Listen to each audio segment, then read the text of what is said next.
Hi, welcome to Pictures, Nerds and Words. I'm Hedgy. I'm Paz. And this is ZaRRaZa.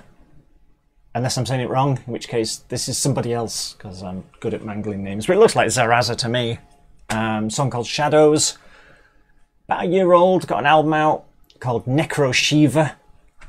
Nice. They've got a new EP out on the 29th of November. I don't know if you noticed that. I did not notice It's that. not out yet though, but it's Oh, right. They've got a new one coming out. And end of this month. This isn't it. This isn't it.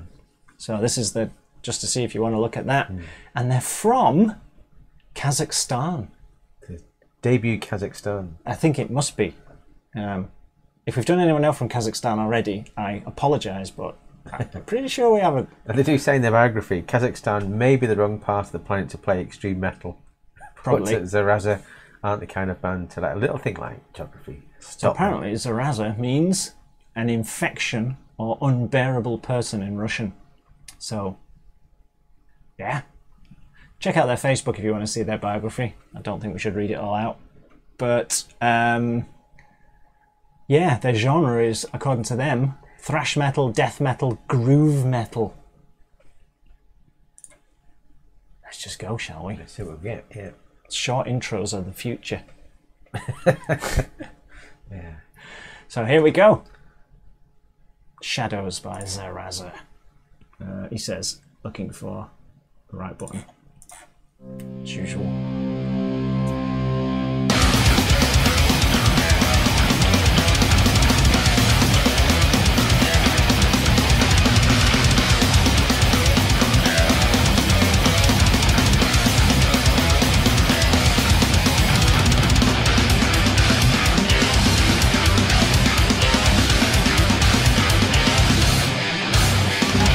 Crazy shadows, you lost the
yet again.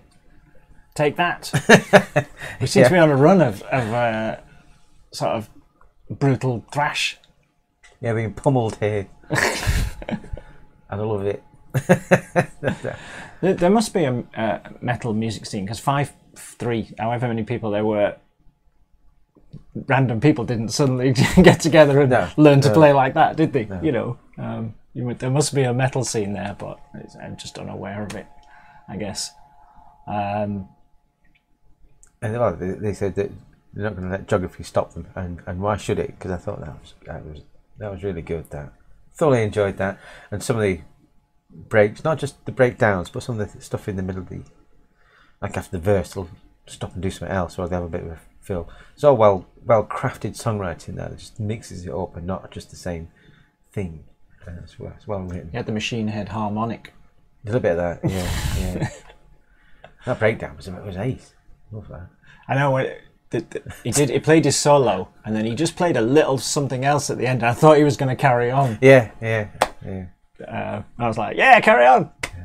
So, but yeah, it's funny we do these things, right? These videos, and then you get something like this that I want to sit down and analyze it, but half of me doesn't, because it just that rocks. That I just leave it like that, just because I don't want to think about it. Don't pick it to bits too much, because it's hit my spot. That it's fast, it's brutal energy. I want to say anything? What? No. No, it was you know, you could see what you were getting. It was all there in front of you, sort of thing. Have some brutal, thrashy metal and well delivered, good sound. The end, well mixed. Yeah, great musicians. But I wonder about drummers like this, because he was super talented. The pace he was playing was amazing, and it was good to see. I always like play through videos, and this is sort of half play through because you have to see what they were doing, and watch the drummer in full steam ahead. It's just a wonder to behold. And I just wonder, how do these people practice non-stop? No, non-stop. Are they 5 years old and they get a drum kit from the parents, and suddenly they get relegated to the garage, and then where do they practice? Because it's obviously chap seems still quite young. Where do you practice? Because not, unless you're practicing on an electric kit, you're going to make a lot of noise to get that going. Yeah, I mean, that's why there's a lot more guitarists than drummers, because an acoustic drum kit is like cannon fire, and you can hear it down the road. But yeah, you know, it's one of those things. But forgiving parents, maybe. I guess like all on a farm in the middle of nowhere. All sort of musical instruments you've got, your choices are do the lessons and do all the technical work and learn how to play things, like, you know, learn all your paradiddles and all of that stuff, and learn all the technical techniques, etc., and then try and sort of, I don't know, lever that into what you want to play, if you like, because nobody wants to be playing paradiddles. but it's you know, it's a drum rudiment that it helps to know how to play. And I guess it's the same with guitars. You know, you learn your scales, and you learn your immediately out of having no idea what I'm talking about, but you know what I mean. It's like you learn your scales and stuff, and then how do you lever that? Or you've got the ignore all of the how to do it properly, and just play what you want to play based on what you like to listen to, and just kind of listen to stuff and just think, I'll just keep playing along to that record, or playing along to, and that's where I come from. The technical side of drumming is lost on me because I'm too lazy to put the work in. So to get this good, you have to be able to do both of those things. I think you've got to know how to play properly, and then you leverage that into how you want to actually play. To how your style is, to how the style of the music is, and all of that sort of thing. But yeah, I'm always sort of in awe of people who have put that much work in, put the 10,000 hours in, you know, to become masters of what they do, sort of thing. Because in my entire life, I've always been way too lazy to do that. It's time consuming. It's laziness. It's I'm a just commitment, not. isn't it? So, you know, I'll never be that good. I will never, because I will never put the work in. So I'm always like conscious of that. If ever I say, well, it's a bit boring, you think, hang on, these people know what they're doing, so why is it not as good as it could be or whatever? Not these people, this was great. But, you know, when you see things and you think, why is this a bit dull? Because these people have got to this point. They must have put the work in. They must have done all of that. So then you're down to songwriting and production and things like that, aren't you? I know that's not where you were going with that. I've just kind of taken what you started with and gone off. Well, it's interesting when you're going about technique. I'm going to mention the Donners now on a ZaRRaZa video. The Donners, the sort of a American rock and roll, AC/DC tinged all-girl group. Okay. I don't think they're doing much these days.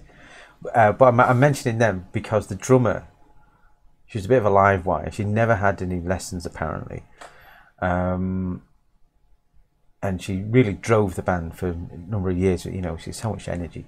And then she got I think it was a shoulder injury or an arm injury, just by sheer bad technique, because she had done that. Right. I want to play this. I think she did it because they all met at college or something like that, or school.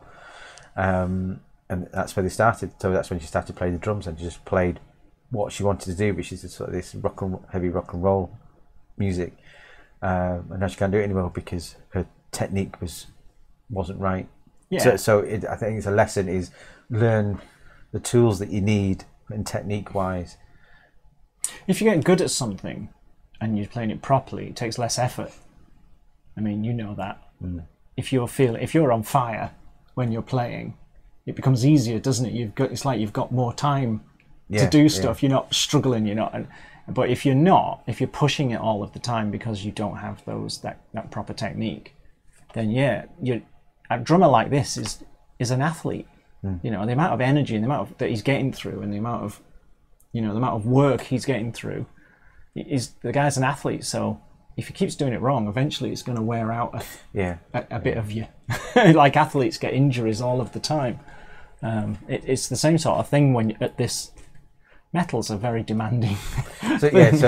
So not just drumming, in any kind of I'm just picking it as an example. I think drummers probably more susceptible to it, because it's more of a physical thing. Especially metal drummers with like double bass and everything. It's like singers who quickly, if you haven't got the right technique, you put your voice out very quickly.